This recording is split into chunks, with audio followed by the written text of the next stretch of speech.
ఇది పాదరి తర్వాత చింతనత్తం సంబంధించినటువంటి గ్రామాలు. ఈ కాలువ పోతుంది, చెరువు కాలువ. ఇది దాదాపు 300 ఎకరాలకి సరుబడి ఉంది. ఇది సగంలోకి వచ్చేకాడికి హైవే పూర్తి చేశారు. మరి ఉన్న కాలం పూర్తి చేయడానికి సాధ్యం కాదు కదా. ఈ పూడ్చడం వల్ల ఏమైందంటే 300 ఎకరాలకి నీళ్ళు లేకుండా పోయినాయి. దీనికి నష్టపడుతుంది కాబట్టి తక్షణం హైవేను గవర్నమెంట్ పట్టించుకొని యథావిధిగా కాలువ వచ్చేటువంటి ఏర్పాట్లు చేయమని చెప్పేసి కోరుతా ఉన్నాం. లేకపోతే 300 ఎకరాలు వేస్ట్ అయిపోతే ఇంక రైతులు ఆత్మహత్య చేస్తే ఇంకో మార్గం. లారీ కింద కూడా పడి చచ్చిపోతాం. దోవలే కాలువలే పైరు లేక ఊరికే 3 ఏళ్ళుగా ఈ రోడ్డు పడి మాకు అన్ని కష్టాలు అయిపోతాయి. మాకు సర్వీస్ రోడ్డు కావాలా. కాలువ గుంచేసినారు. 300 ఎకరాలు బీడుంది. ఈ రోడ్డు పడి మాకు ఏ సుఖము లేదు. అన్ని కష్టాలు. కసువు బలిసిపోయింది, మొల చెట్లు బలిసిపోయినాయి. మమ్మల్ని పట్టించుకోవాలా. ఎంఆర్ఓ ఆఫీసుకు పోతే ఏం పట్టించుకోవాలా, కలెక్టర్ ఆఫీసుకు పోయినా పట్టించుకోవాలా. చందనాలు పెట్టినాము, అన్ని చేసినాము, ఏది పట్టించుకోవాలా. మాకు ఎప్పుడు పెట్టినా ఎలక్షన్ అంటుండ ఎంఆర్ఓ. గ్రామ లెక్క దాఖలో చెరువు ఆయకట్టు కింద 242 ఎకరాలు భూములు ఉన్నాయి. ఈ హైవే రోడ్డు వస్తే అప్పుడు అంతా మీకు ఎంఆర్ఓ ఆఫీసులో కడల్లా పోయి మేము అర్జీలు ఇచ్చినాము. ఆర్డీఓ గారు, ఎంఆర్ఓ గారు అందరూ వచ్చి నిండకు పిలిపించి మాట్లాడించినారు అందరు రైతులతో. ఆ రోజు ఏమి చెప్పినారంటే మీకు అన్ని సౌకర్యాలు చేస్తాం, మీరు సంతకాలు పెట్టండి, మీకు ఎలాంటి ఇబ్బంది లేకుండా మీకు చేసేస్తామని ఎంఆర్ఓ గారు, ఆర్డీఓ గారు హామీ ఇచ్చినారు. మేము అర్జీలు ఇచ్చినాము, కలెక్టర్ ఆఫీస్కి ఇచ్చినాము, స్పందనాలు ఇచ్చినాము, ఎన్హెచ్ రోడ్డు వాళ్ళకి ఇచ్చినాము, అందరికీ ఇచ్చినాము. ఏమి చేసినా మాకు అన్యాయమే జరిగింది.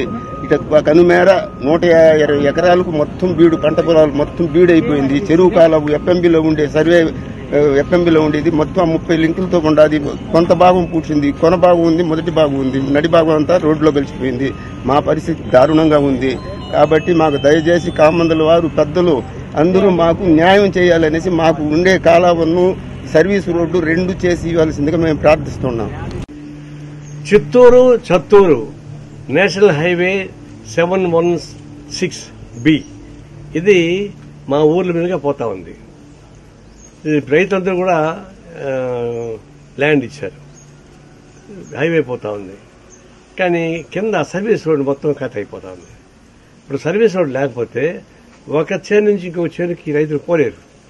వీళ్ళంతా 1 ఎకరా 2 ఎకరాలు ఉండేటువంటి రైతులు. అంటే గ్రీన్ బెల్ట్. ఇది గ్రీన్ బెల్ట్కి సర్వీస్ రోడ్ లేదంటారు.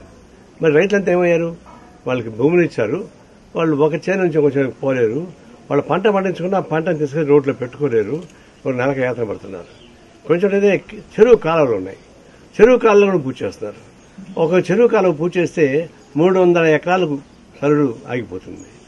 ఇంకో చోట లింక్ రోడ్స్ పోగొడుతున్నారు. అంటే జనం ఎక్కడికక్కడ బందీకానాల్లో ఉన్నట్టుగా అయిపోతున్నారు తప్పితే ఈ హైవే వస్తే చూడడానికి అందంగా కనిపిస్తా ఉంది.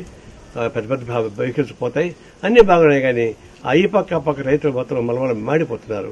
వాళ్ళ బతికేంటి? వాళ్ళు ఆత్మహత్య చేసుకోవడం ఇంకో మార్గం లేదు. ఇది ఆ విధంగా వదిలిపెట్టే సాధ్యం కాదు. 6 నెలల నుంచి నితిన్ గడ్కరీకి మేము ఉత్తరాలు రాస్తున్నాం. మా బెనఫిట్స్ సిపిఐ ఎంపీని చేయించాం. తర్వాత అంతకుముందు ఉన్నటువంటి వైసీపీ ఎంపీ రెడ్డిపల్లి గురించి చేయించాం. మళ్ళీ ఇప్పుడు కొత్తగా ఎంపీ అయినటువంటి ప్రసాద్ యాదవ్ నుంచి పంపించాం. తర్వాత చంద్రబాబు నాయుడికి చెప్పాం.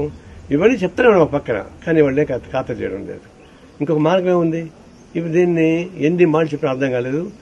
ఇప్పుడే ఈ రోజు ప్రసాద్ గారికి ఫోన్ చేశారు. ఆయన 11, 12 తారీఖులో ఢిల్లీలో ఉంటా ఉన్నారు. ఆయన దగ్గరుండి మాట్లాడతామని చెప్పారు. వాళ్ళకు టైం ఇస్తాం, ఒక 10-15 రోజులు టైం ఇస్తాం.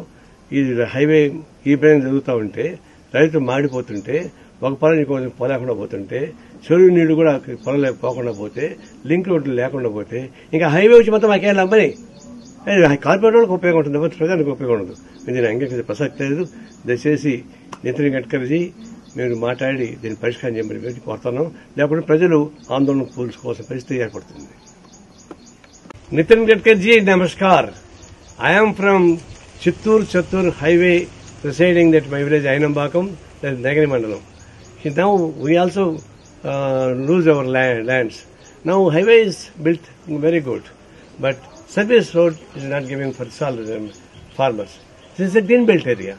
Green belt area, every farmer got 1 acre, half acre land. That we cannot go 1 acre to the land to cultivate the lands, and even crop also we cannot get it. So until and unless service road is provided to the farmers, it is impossible for farmers to live here. And at the same time, there is a canals. That canals also closing down. Mainly one area, 300 acres, we are unable to supply the water. No link road. People cannot walk. So people will become just like a jail. So they are losing everything. It is unbearable to face this issue. From 6 months, we are giving letters to you. We sent letters from MPs, and we have given all officials here, and nobody is taking care. And recently, newly elected MP Prasad Rao also, we have given letter. He has submitted with you, and there is no reaction. Now we are saying that so road is good, but people will not allow to road like this without providing the service land, service road, and link canals. Otherwise, it is not acceptable. Namaskar.